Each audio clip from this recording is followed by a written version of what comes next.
2024년 6월 12일 연중 제10주간 수요일 제1독서 열왕기 상관의 말씀입니다. 그 무렵 아합 임금은 이스라엘의 모든 자손에게 사람을 보내어 바알의 예언자들을 카르멜산에 모이게 하였다. 엘리야가 온 백성 앞에 나서서 말하였다. 여러분은 언제까지 양다리를 걸치고 절뚝거릴 작정입니까? 주님께서 하느님이시라면 그분을 따르고 바알이 하느님이라면 그를 따르십시오. 그러나 백성은 엘리야에게 한마디도 대답하지 않았다. 엘리야가 백성에게 다시 말하였다. 주님의 예언자라고는 나 혼자 남았습니다. 그러나 바알의 예언자는 450명이나 됩니다. 이제 우리에게 황소 2마리를 끌어다 주십시오. 그들에게 황소 1마리를 골라 토막을 내어 장작 위에 올려놓고 불은 붙이지 말게 하십시오. 나도 다른 황소를 잡아 장작 위에 놓고 불은 붙이지 않겠습니다. 여러분은 여러분 신의 이름을 부르십시오. 나는 주님의 이름을 받들어 부르겠습니다. 그때 불로 대답하는 신이 있으면 그분이 바로 하느님이십니다. 그러자 백성이 모두 그것이 좋겠습니다 하고 말하였다. 엘리야가 바알의 예언자들에게 제안하였다. 당신들이 수가 많으니 황소 1마리를 골라 먼저 준비하시오. 당신들 신의 이름을 부르시오. 그러나 불은 붙이지 마시오. 그들은 자기들에게 주어진 황소를 데려다가 준비해 놓고는 아침부터 한낮이 될 때까지 바알의 이름을 불렀다. 바알이시여 저에게 응답해 주십시오. 그러나 아무 소리도 대답도 없었다. 그들은 절뚝거리며 자기들이 만든 제단을 돌았다. 한낮이 되자 엘리야가 그들을 놀리며 말하였다. 큰 소리로 불러보시오. 바알은 신이지 않소. 다른 볼일을 보고 있는지 자리를 비우거나 여행을 떠났는지 아니면 잠이 들어 깨워야 할지 모르지 않소. 그러자 그들은 더 큰 소리로 부르며 자기들의 관습에 따라 피가 흐를 때까지 칼과 창으로 자기들 몸을 찔러댔다. 한낮이 지나 곡식 제물을 바칠 때가 되기까지 그들은 애언 황홀병에 빠졌다. 그러나 아무 소리도 대답도 응답도 없었다. 그러자 엘리야가 온 백성에게 이리 다가오십시오 하고 말하였다.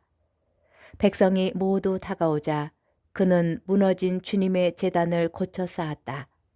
엘리야는 일찍이 너의 이름은 이스라엘이다 라는 주님의 말씀이 내린 야곱의 자손들 지파 수대로 돌을 12개 가져왔다. 그리고 엘리야는 그 돌들을 가지고 주님의 이름으로 제단을 쌓았다. 그리고 제단 둘레에는 곡식 2수아가 들어갈 만한 토랑을 팠다. 그는 장작을 쌓은 다음 황소를 토막내어 장작 위에 올려놓았다.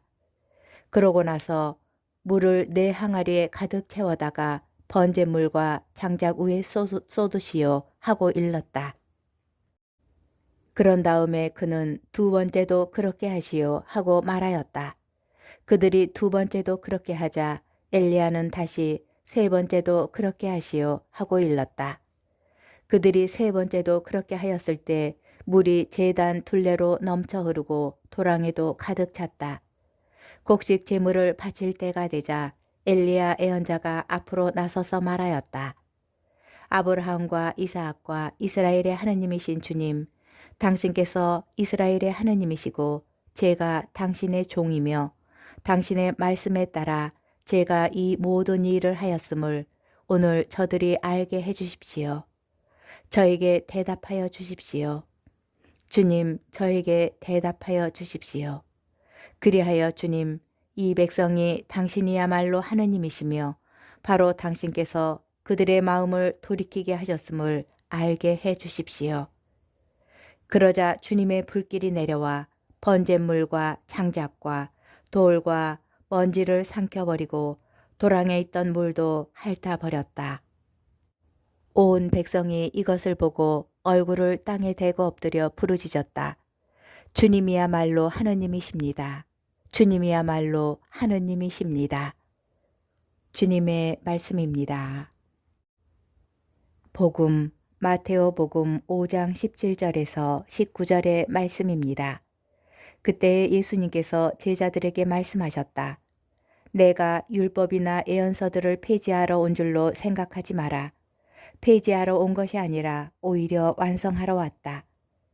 내가 진실로 너희에게 말한다. 하늘과 땅이 없어지기 전에는 모든 것이 이루어질 때까지 율법에서 한 자, 한 획도 없어지지 않을 것이다.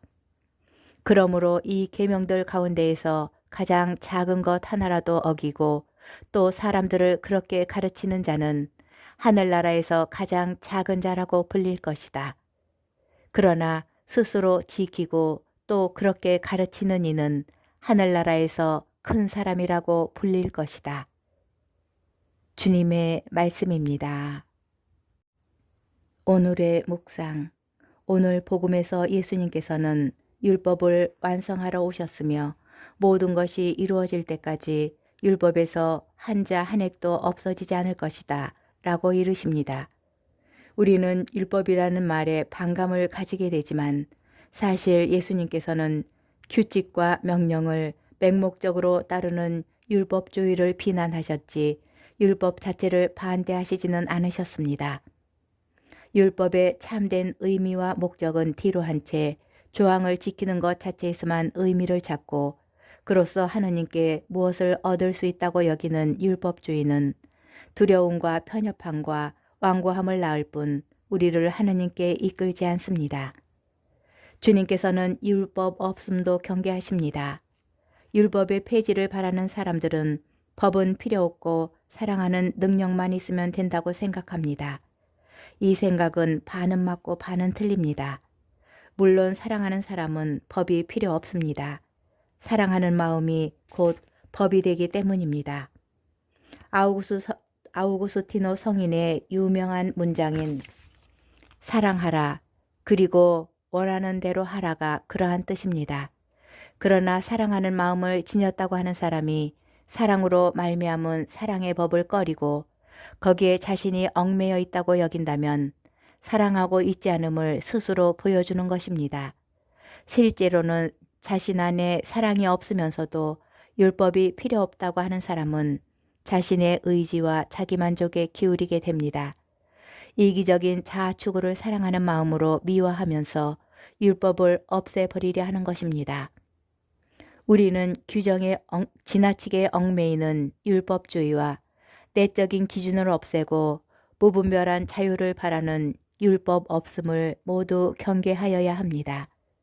예수님께서는 사랑의 마음으로 율법의 참 의미를 깨닫고 이를 지키는 율법의 완성을 말씀하고 계십니다.